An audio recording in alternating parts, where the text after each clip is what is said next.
Now it's time for the last word with Lawrence O'Donnell. Good evening, Lawrence. Good evening, Rachel. And I just want to run something by you from Judge Kavanaugh's 2009 Law Review article, because he seems to be saying that he believes presidents can be indicted, not just indicted, can be put on trial while they're in office. And that's why he's so strongly recommending to Congress that they pass a bill that prevents that. In that Law Review article, he says the indictment and trial of a sitting president, moreover, would cripple the federal government, rendering it unable to function with credibility in either the international or domestic arenas. And he does not say the indictment and trial of a sitting president is prohibited by the Constitution. Right. He says, here's what would happen if you did that. Right.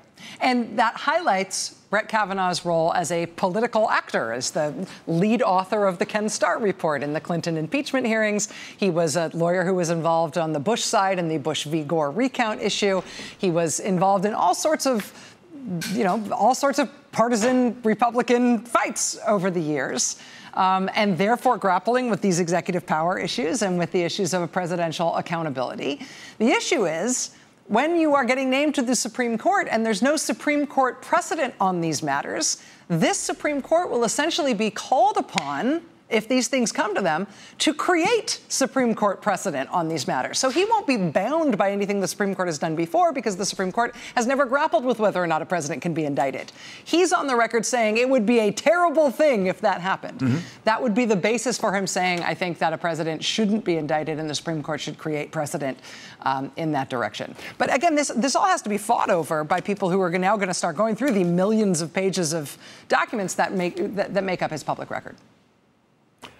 Rachel, if I could talk to one Harvard Law School professor tonight about this nominee, it would be Professor Elizabeth Warren, who actually has a vote on the nominee. And okay, she's a former professor, but she is going to join us later to give her reaction, both as a former Harvard Law School professor and a voting senator on this nomination. As someone who is neither a lawyer and tries never to play one on TV, I am very glad to hear that. Thank you, my friend. Thank you, Rachel. Thanks, Lawrence. Thank you. Well, tonight, as predicted by many observers and as announced by NBC News at least a full 10 minutes before the president announced it, President Trump nominated for the United States Supreme Court a federal appeals court judge, Judge Brett Kavanaugh, who has written in detail that he believes that presidents of the United States should not be subject to criminal prosecutions and investigations. Judge Kavanaugh was a staff lawyer in the office of Special Prosecutor Kenneth Starr, whose investigation of President Clinton led to the impeachment of President Bill Clinton in the House of Representatives and the acquittal of President Clinton in an impeachment trial in the United States Senate. In a Law Review article in 2009, Judge Kavanaugh suggested that it is currently possible for a sitting president to be indicted, and that Congress should take action to prevent presidents from being subjected to civil lawsuits or criminal prosecutions during their time as president. Judge Kavanaugh said that after working in George W. Bush's White House, he changed his mind about the legal liabilities that a president should face.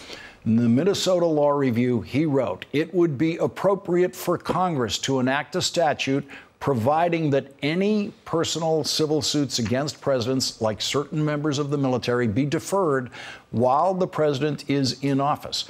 Congress should consider doing the same, moreover, with respect to criminal investigations and prosecutions of the president. In particular, Congress might consider a law exempting a president while in office from criminal prosecution and investigation, including from questioning by criminal prosecutors or defense counsel.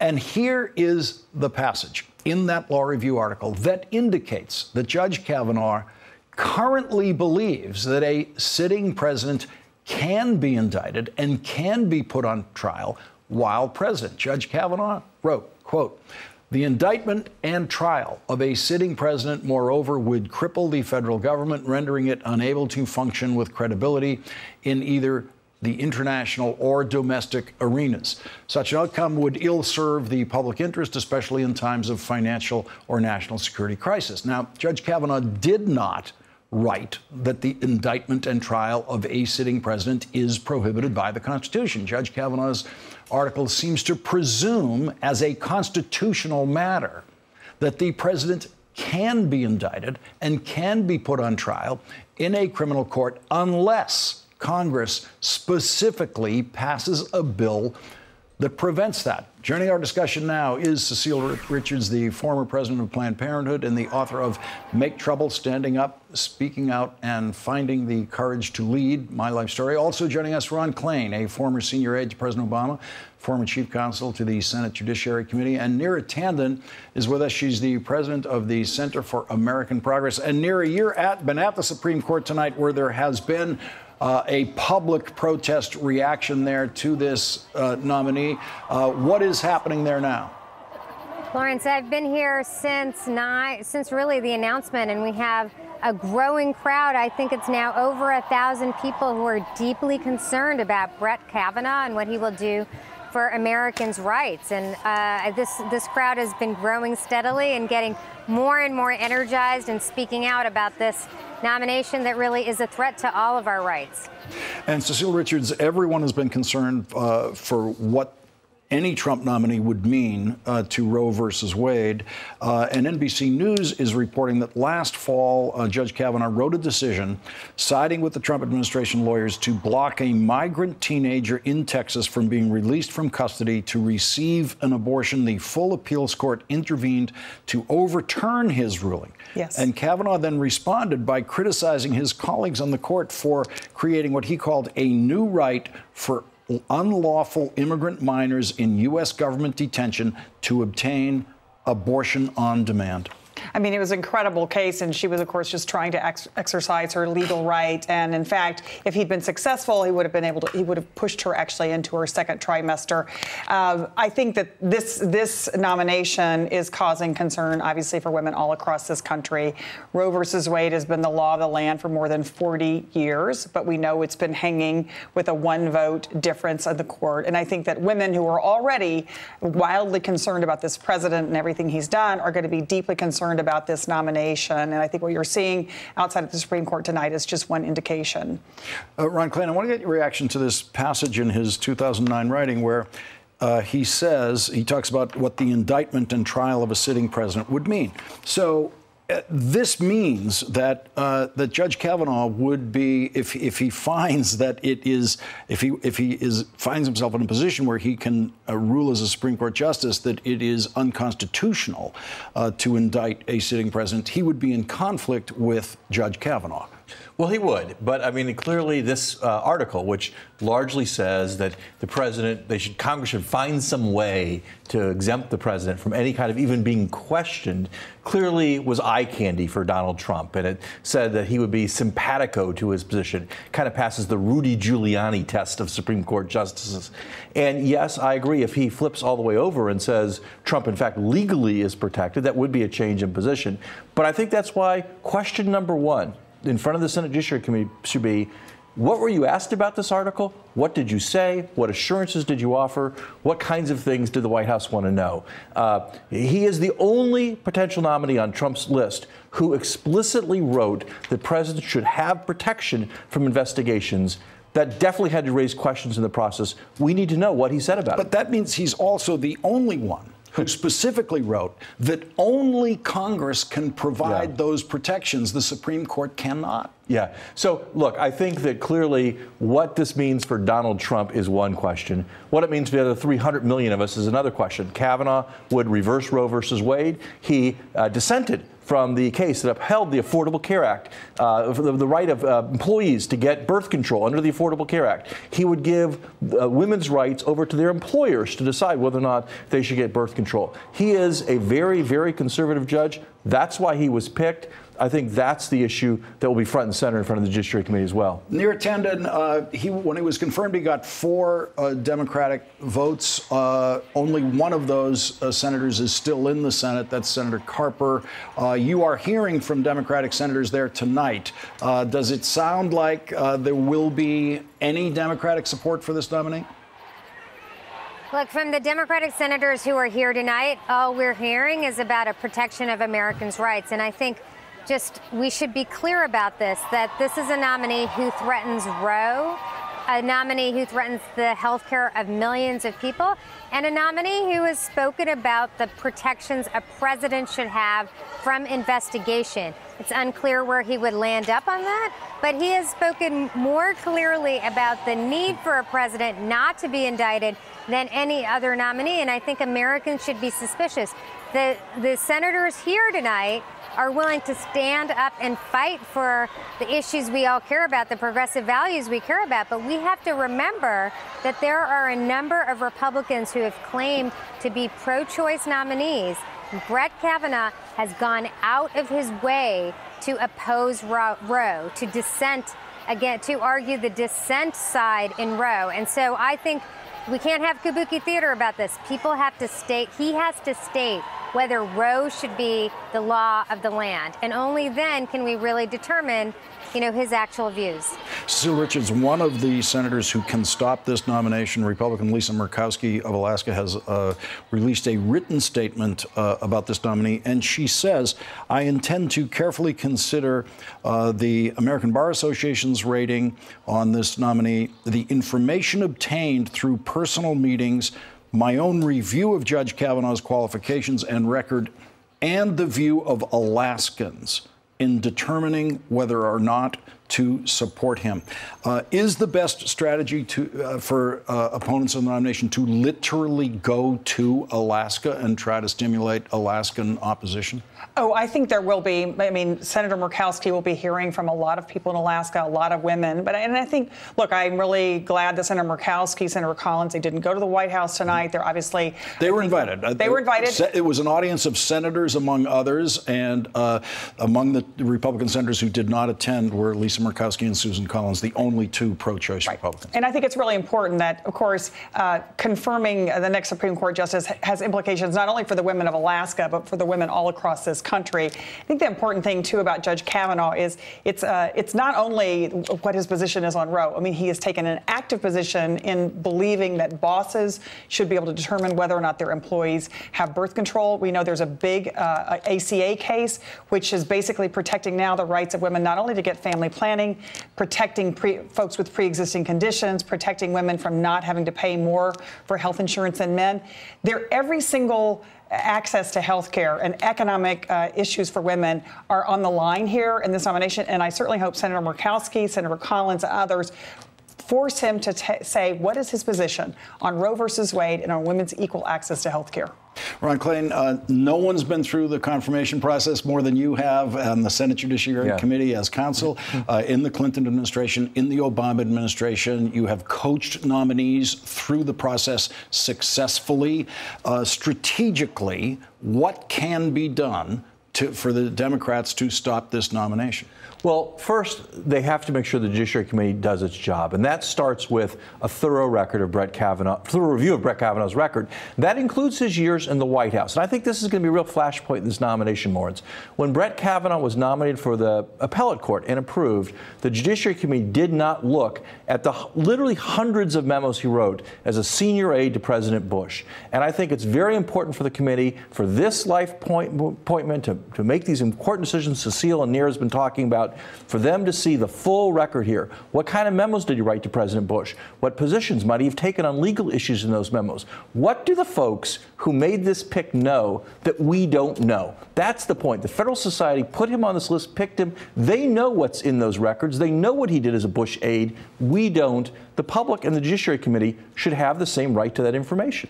Neera Tanden, the opponents of this nomination who've gathered at the Supreme Court tonight, is their focus on Republican senators tonight, like Susan Collins or Lisa Murkowski, or are they also focused on some Democratic senators who might be considering supporting the nomination? I think they're focused on a majority in the Senate, which obviously means we need Democrats to oppose this nomination, but we can't do this with Democrats alone.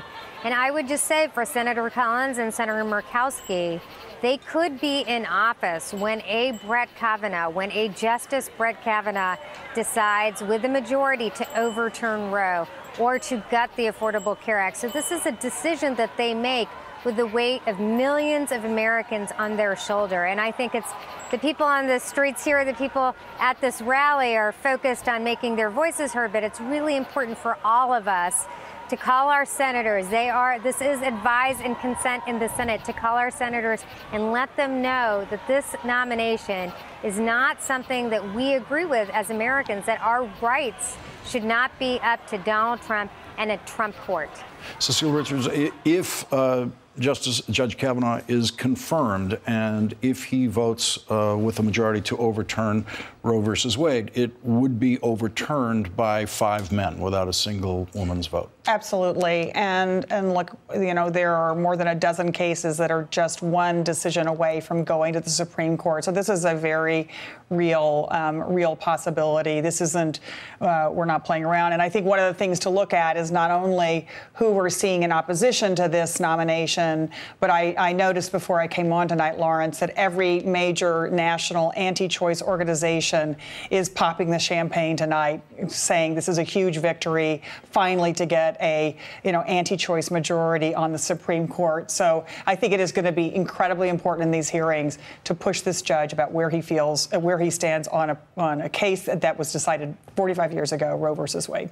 Ron, where do you expect most of the emphasis to be in the confirmation hearing? There's obviously 2 big areas. One is Roe versus Wade. The other is the possible avenues of challenge of the President of the United States, both through special prosecutors' ability to subpoena a president, the ability possibly to indict and try a president. I think that's right, Lawrence. I think those are 2 big ones. I'd add 2 more. One is the Affordable Care Act and its survival at the Supreme Court and what Judge Kavanaugh said about that. And the final is Judge Kavanaugh's very conservative views on economic regulation and environmental regulation. You're going to have Senator Warren on soon. She helped create the Consumer Financial Protection Bureau. Judge Kavanaugh said it was unconstitutional and would have wiped it off the books. He's voted with big business on every kind of environmental rule. So I think these environmental and economic issues are a 4th element of his confirmation that I expect Democrats to ask some very hard questions about. Just taking notes from Ron Klain on my questions for Senator Warren, who will be joining us in a moment. Cecile Richards, Neera Tanden, Ron Klain, thank you for starting off our discussion tonight. Coming up, Senator Elizabeth Warren will join us. We will get her reaction to this nominee coming up. And later, how will the Supreme Court nominee Brett Kavanaugh rule in a possible Trump versus Mueller case?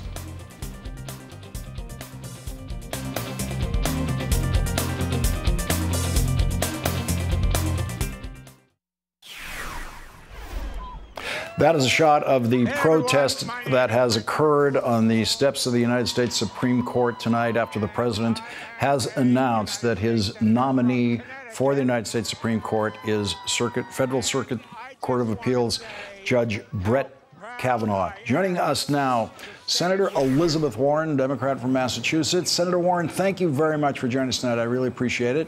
Thank you. I'm sure you heard in Brett Kavanaugh's acceptance of this nomination from the president tonight, he mentioned his time teaching at Harvard Law School. You've also been on the faculty of Harvard Law School, and I'm wondering if you overlapped with Judge Kavanaugh, if you met him at Harvard Law School or know him in any way from Harvard Law School.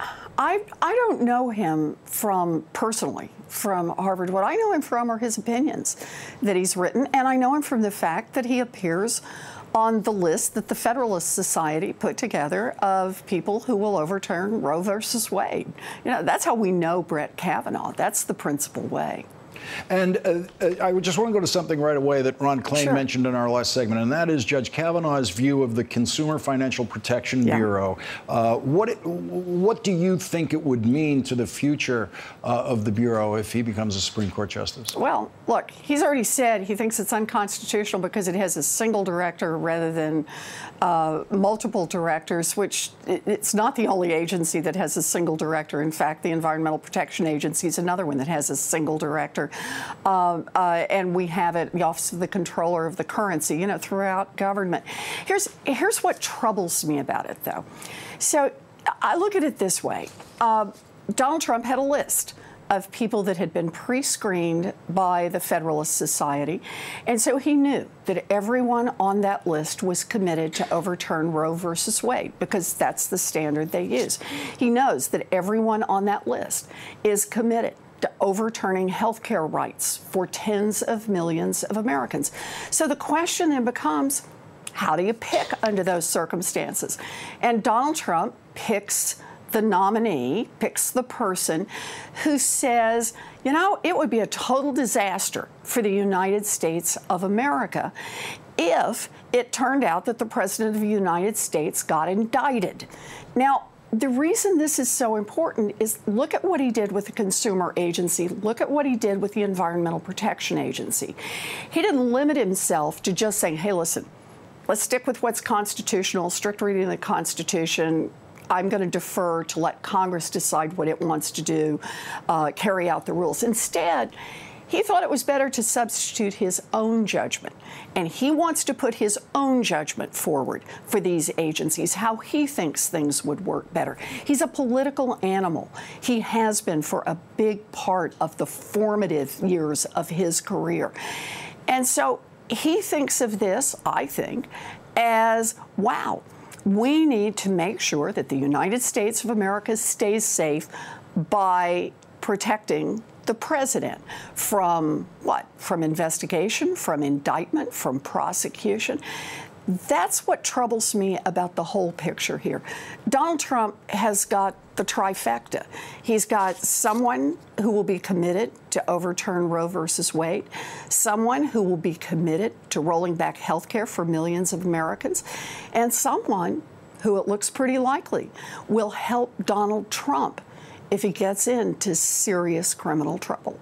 Senator, does it give you any comfort that in Judge Kavanaugh's writing in 2009, when he was saying that indicting and prosecuting a president would be bad for the country, that he kept saying repeatedly throughout the article that only you in Congress can prevent that, that only Congress can pass a bill to basically defer any prosecutions of the president until after the president leaves office? You know, the part that worries me most is he keeps talking about what a disaster it would be for the country. And ultimately, the Supreme Court is going to have to make law in areas where we don't have precedent. And in other opinions, Judge Kavanaugh has already made clear he's willing to put his own judgment in and to put his judgment on the line. And if he thinks that it would be a disaster for Donald Trump to be indicted, he looks like somebody who could very much be on Trump's side. And what's so worrisome about all of this is he very well could be the deciding vote in whether or not a criminal prosecution against the president goes forward. Look, I get it. We're looking ahead, but this is a president right now who hears the hoofbeats of an investigation that is bearing down on him. The Mueller investigation has been going forward. It has already produced multiple indictments, multiple guilty pleas, and all of the threads keep tying back to Donald Trump himself. And that's a real problem. And Donald Trump is nothing if not a man who protects, first and foremost, Donald Trump. Would you suggest to Democrats or opponents of the nomination that the place to go to work is in Maine and Alaska to try to get the votes of your Republican colleagues there, the only two Republican senators who are pro-choice? Look, the way I see this is nobody makes it to the Supreme Court without a majority in the United States Senate. And I think people all across this country need to raise their voices. Always keep in mind on this, we didn't have the votes to protect the Affordable Care Act. We didn't have them. I remember the day after Donald Trump was sworn in, thinking about the fact that now the Republicans control the House, control the Senate, control the White House. They could roll back Obamacare next week, and I really feared they would do it. But people across this country raised their voices, and it got bigger and it got louder and bigger and louder. And it was Democrats, it was Republicans, it was independents. People made their voices heard. And ultimately, when they did that, we got enough Republicans to cross the aisle and to save health care for tens of millions of Americans. You know, that is the remarkable part about a democracy. We raise our voices. We can all still be heard in Washington. And for me, that's what this is about right now, raising our voices all of us, we need to speak up like we've never spoken up before. This is the time. I'm sure there will be questions in the Judiciary Committee, especially from Democrats, about the rights of children who are being held Yes. at the southern border, some of whom you were able to visit when you went down there. Judge Kavanaugh has already ruled in that arena. Last fall, NBC News reports that Judge Kavanaugh wrote a decision siding with the Trump administration lawyers to block a migrant teenager in Texas from being released from custody to receive an abortion. He tried to prevent that. He was overruled by his own colleagues on the Circuit Court of Appeals, and then he complained that his colleagues were creating a right to what he called abortion on demand for girls in that situation. Yeah. You know, I was just down there 2 weeks ago yesterday, down on the border, and what I saw was deeply shocking.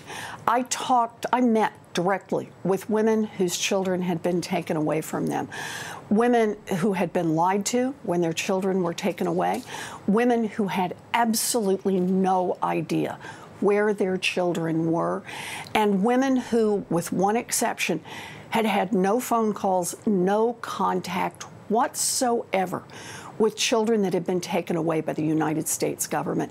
I then met with the head of the ICE facility where these women were being held. And look, there's just nothing else to call it. It's a detention facility. It had been renamed by the Trump administration a family reunification center. And the person in charge said, hey, we don't have anything here to care for children, to deal with children. We have no children here, no capacity to take them in, and no plans to reunify these mothers with their children. And we've been pushing now for 2 solid weeks. The Trump administration cannot come up with a plan to put children and their parents back together. In fact, what we keep finding out is there are even more children who've been separated from their parents than we initially understood. And someone like Judge Kavanaugh, who is so worried that we may somehow create rights in the people whose lives are being torn apart by the United States government, this is someone who is leaning in exactly the wrong direction. And, you know, there's a perfect example, Lawrence, of an area the Supreme Court may end up having to make new law in this area. When that's the case, I want to know something about this judge. I want to know something about this judge's values. And what he's revealed so far is not something that reflects America's values.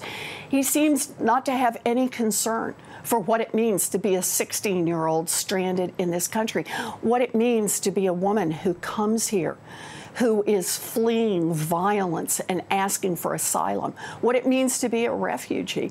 That is not something, evidently, that Judge Kavanaugh cares about. And I think that's going to be a real problem for him during this nomination hearing.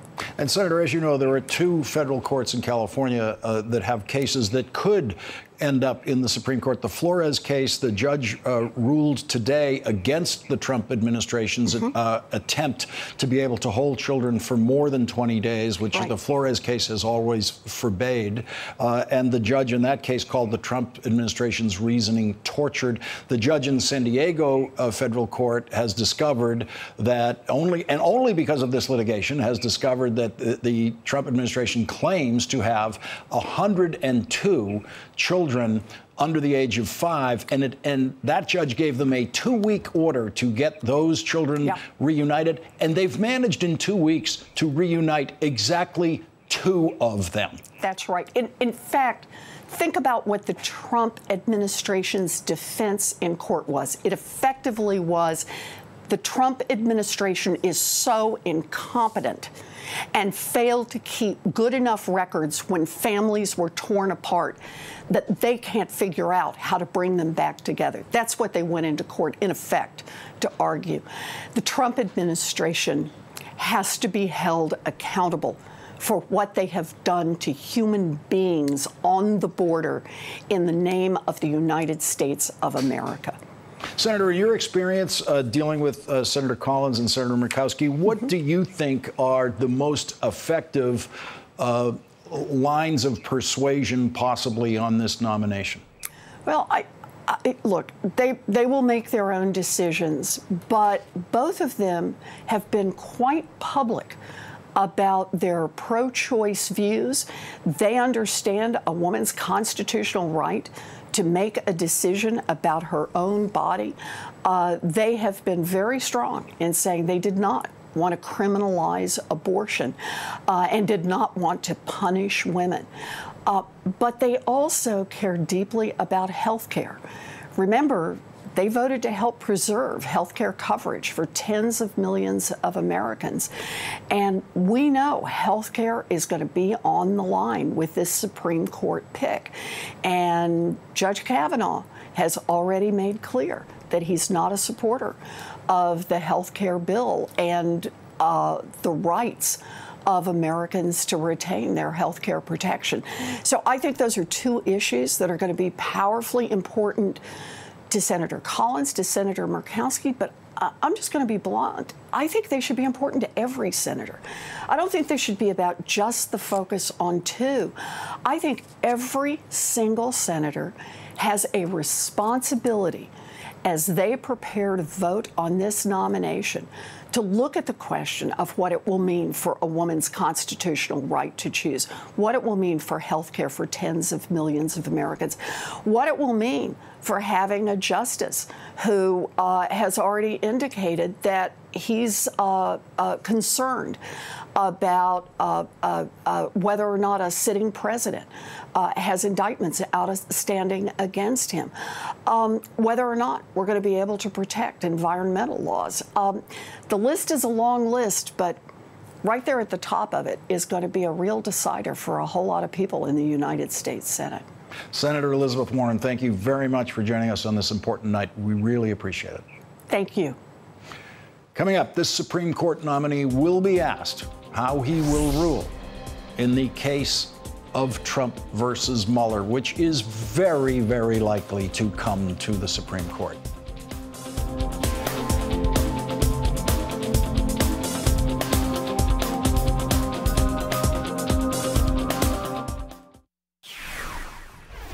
The most important question in the president's mind tonight about his new nominee for the Supreme Court, Brett Kavanaugh, is, if confirmed, how would the new justice rule on the case of Trump versus Mueller, the case in which President Trump appeals a court order to comply with a subpoena from Special Prosecutor Robert Mueller to testify under oath to a grand jury. The president's lawyers have no doubt told him that the Supreme Court ruled unanimously that President Richard Nixon had to comply with the special prosecutor's subpoena for audio tapes of his White House conversations. But on TV, Rudy Giuliani pretends that never happened. Are you banking on the fact that Robert Mueller just won't take that step, won't subpoena the president? I am not. I have no idea what he's going to do. I think if he does, we could have the subpoena quashed. To subpoena the president, never been done successfully in the history of this country. There is very, very strong law that the president cannot be subjected to criminal process. In fact, there is no law saying the president cannot be subjected to criminal process, as President Nixon painfully discovered before he decided to resign the presidency and accept a pardon from his former vice president after he resigned. That's how President Nixon actually avoided criminal process, by resigning the presidency and getting a pardon that prevented any criminal process from closing in on Richard Nixon. In a series of TV appearances yesterday, Rudy Giuliani said that the president would submit to an interview with the special prosecutor only if the special prosecutor's team reveals all of the evidence that they have assembled against the president. That is the same thing as saying the president will never submit to an interview, because no prosecutor would ever reveal to a witness before an interview everything they know about the witness. Rudy Giuliani continues to double talk the issue of the president agreeing to an interview or testifying by attaching impossible conditions to the president testifying and then saying that the president really wants to testify. George, he wants to testify. He believes It's hard to believe that anymore, Mr. Mayor. It has always been hard to believe that. Rudy Giuliani said something much more important this weekend that got very little notice because he didn't say it on TV, and it reveals exactly why President Trump and Rudy Giuliani constantly attack the special prosecutor with the lies that the investigation is a witch hunt, and as Giuliani said on TV this weekend, that the investigation is, as he put it, the most corrupt investigation that he's ever seen. We will bring you that after this break, and hint, it's all about impeachment. It's almost like I'm watching a bad movie that now a president of the United States has got sort of indemnified himself by picking the one person he knew would have his back, and one person that would give him shield from anything that might come at him, even though we now see that numerous people around his campaign and his administration are under investigation right now. But the one thing a Supreme Court justice cannot protect a president from is an impeachment proceeding. That was Senator Cory Booker tonight with Rachel Maddow. And this weekend, in an interview with the New York Times, Rudy Giuliani said nobody is going to consider impeachment if public opinion has concluded this is an unfair investigation, and that's why public opinion is so important. And that is why Rudy Giuliani says things like this. This is the most corrupt investigation I have ever seen. Joining us now, Jonathan Alter, MSNBC political analyst and a columnist for Daily Beast, and back with us is Ron Klain. And Jonathan, there is much concern tonight about Brett Kavanaugh's stated preference that presidents never be criminally investigated, criminally prosecuted, criminally indicted while they are sitting presidents. But Rudy Giuliani seems to be worried much more about the possibility of impeachment than about anything happening in a courtroom. Well, he's trying to poison the jury pool, the jury being the American people. And Congress. And Congress. Yep. And so he did this weekend what they call the full Ginsburg. William Ginsburg was Monica Lewinsky's attorney, and he used to go on all the Sunday shows to deliver a message. So his message, which is to slime Robert Mueller, who is probably the person with the most integrity of anybody in our country right now, making up lies about Mueller and trying to poison people's opinions of him. I don't think it's going to work. I don't think Giuliani is a particularly effective messenger, and it certainly doesn't do anything to dissuade Mueller from pursuing his investigation. Let's listen to what Judge Kavanaugh said tonight is his judicial philosophy. My judicial philosophy is straightforward. A judge must be independent and must interpret the law, not make the law.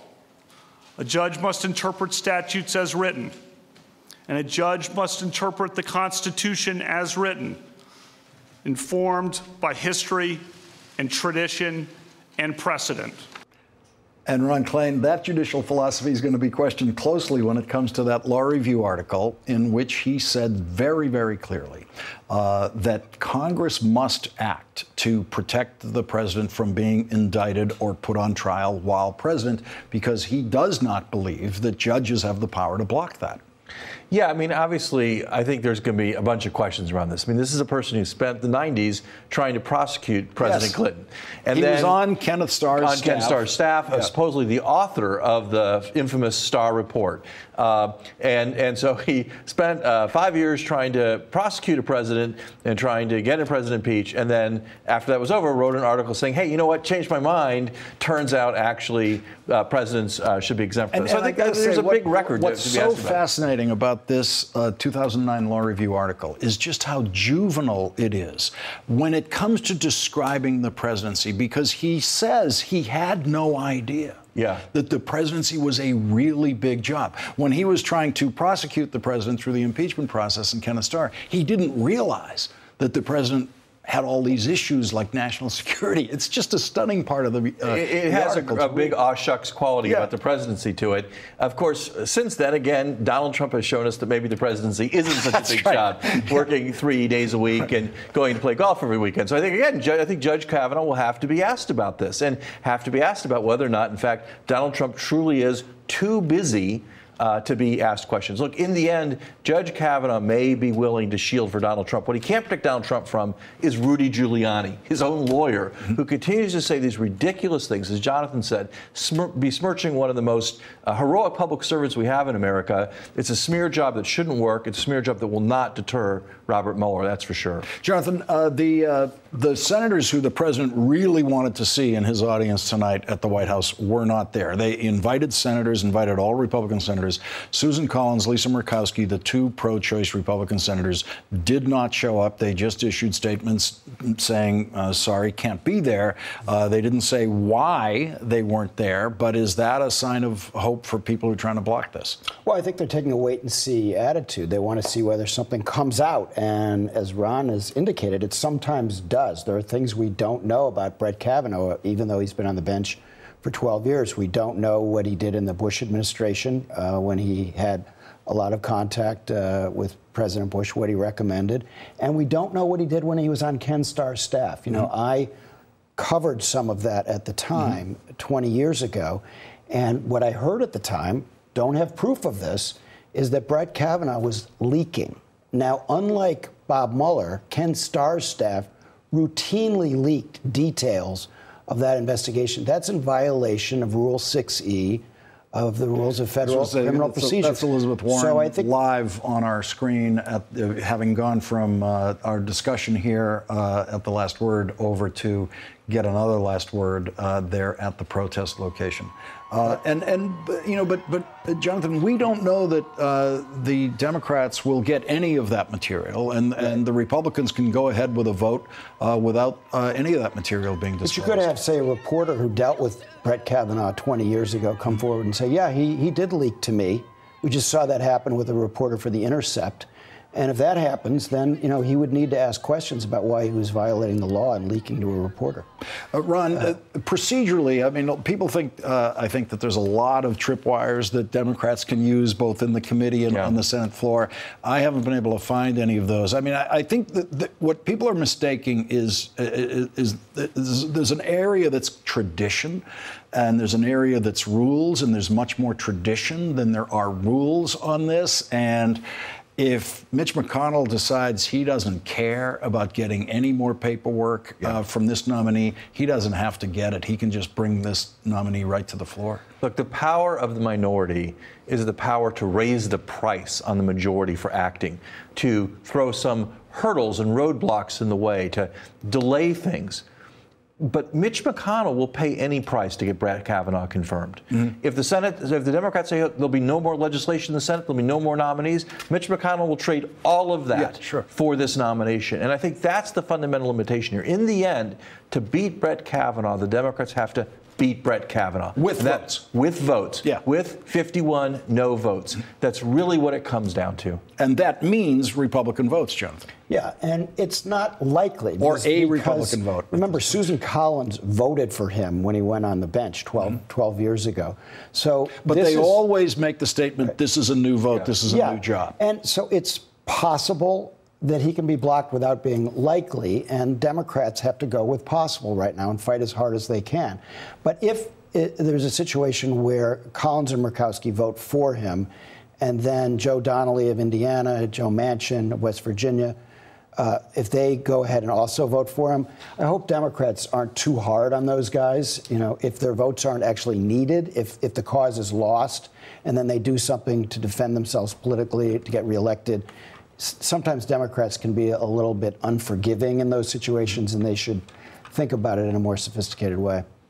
Yeah, I think the politics this time are different, though. This reminds me of the Bork nomination 30 years ago, when the balance on the Supreme Court turned. And everyone said when Bork was nominated, well, the Southern Democrats will have to go along. Everyone will have to listen to Ronald Reagan, follow Ronald Reagan. And in the end, the politics completely reversed, and the good political vote was to vote against Bork, because the case had been made against him, the country rose up, and he was beaten by Democrats and Republicans voting against him. I think the same thing could happen here. The country's pretty fired up. There's a lot at stake. It's the balance of the Supreme Court. It's Roe. It's Obamacare. I think President Trump shouldn't count his chickens yet. It's about Alaska and Maine. That's the thing. People in those two states and people who know people in those two states have to figure out what are the pressure points. Well, Lisa Murkowski in her statement tonight says she's going to consider what the people of Alaska want. And so it's a question of what does she hear? What does Susan Collins hear in Maine? Ron, when you were in the staff of the Judiciary Committee, did you see senators responding to what was happening back in their states in these matters? Well, there's no question about it. And in Cass, one time I was chief counsel of the Judiciary Committee during the Clarence Thomas hearings, and we saw the country explode about the revelation of Judge Thomas and Professor Hill, and demand that his confirmation be at least slowed down and to let the testimony go forward, and so on and so forth. So the public has a voice here. It has input. It can buck up the Democratic senators. It can force Collins and Murkowski to explain what they're doing. There is a role here for the public to speak out, and it does have impact in this process. Yeah, I was working in the Senate when the Thomas hearings came up, and I watched Democratic senators over time change their minds. And it wasn't so much what was happening in the hearing room, it was what they were hearing back in their states in reaction to what was happening in the hearing room. Ron Klain, Jonathan Alter, thank you for joining us tonight. Tonight's Last Word is next.